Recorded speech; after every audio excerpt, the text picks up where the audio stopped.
ole hei champhai observation home kan office chu huning ma chen helai mun hi kan lo lo lum to a naktu ka tang chuan chhuahsan zai kan rel ta a lunglenthlak don reuh khop mai he mun hi na satakin kan lo chain nu ma he la hi security hat ania tlangwal divita duty meka chuan hei voin hi juvenile justice board an sitting a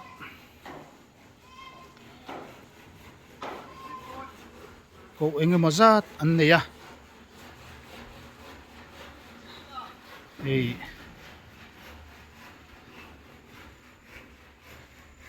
helama hian kan huan siam ve te kan fanganga hei fur thla hi kan ti ve nuala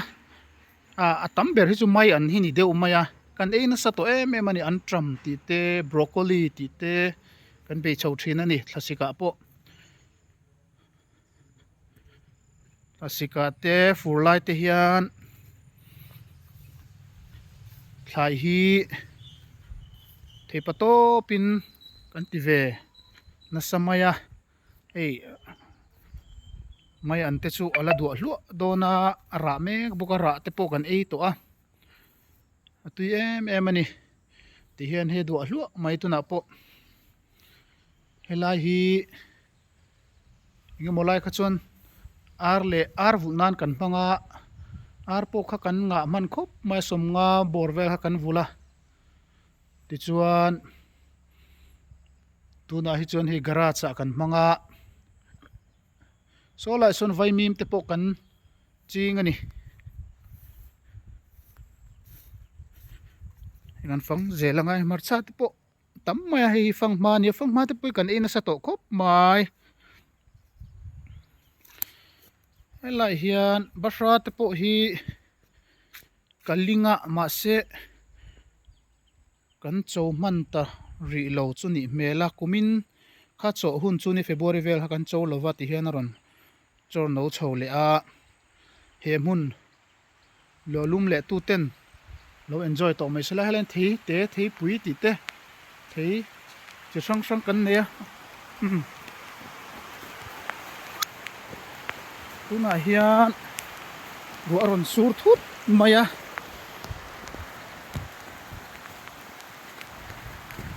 plan te hlok ka ngai ni hi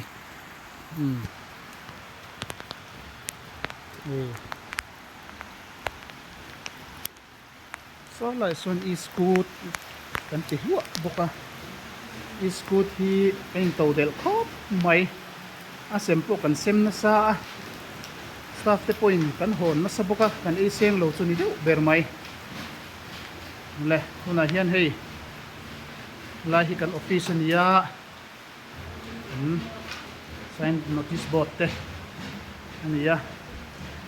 helai hi counseling room te girls zone te nia so lai son JJB sitting room oma vena hin sitting me ka ke chi sang lai to me ka ni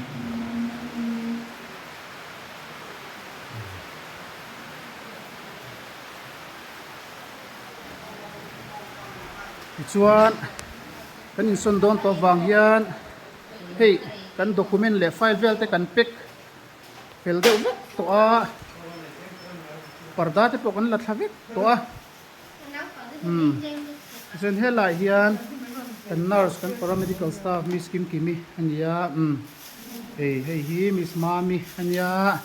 ani hi achang chedewa helai hian rachel fanu oma hei a fel ve ania chen hi an house father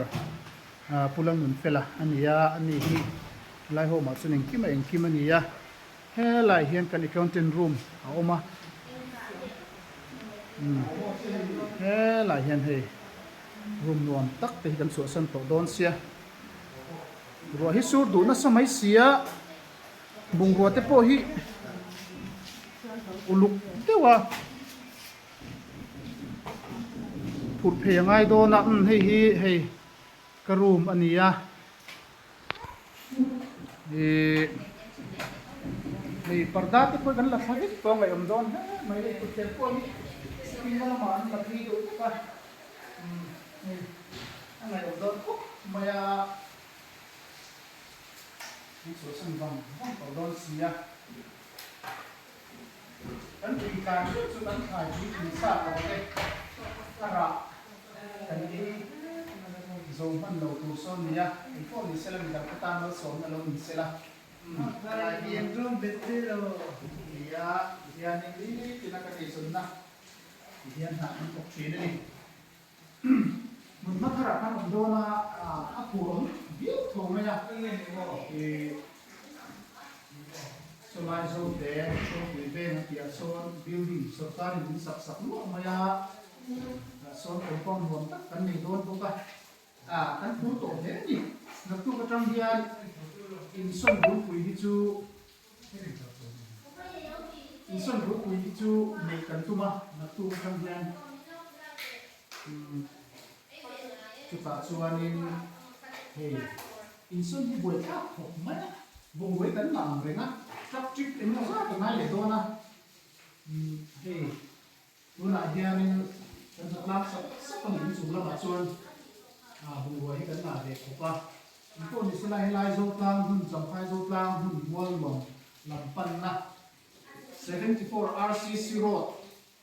lama ni chuan naktu amo kar le atang chuan kan kal khat ko ni me mai en ko ni sila lai bun hi amai on don ma hianin chanchin tlem kha kan soya Zote lama ala amwer ko maya champhai tam chun office kalpang ko don ni ko ni sila lalpan ni fu zelama ko hi apo mila ni takin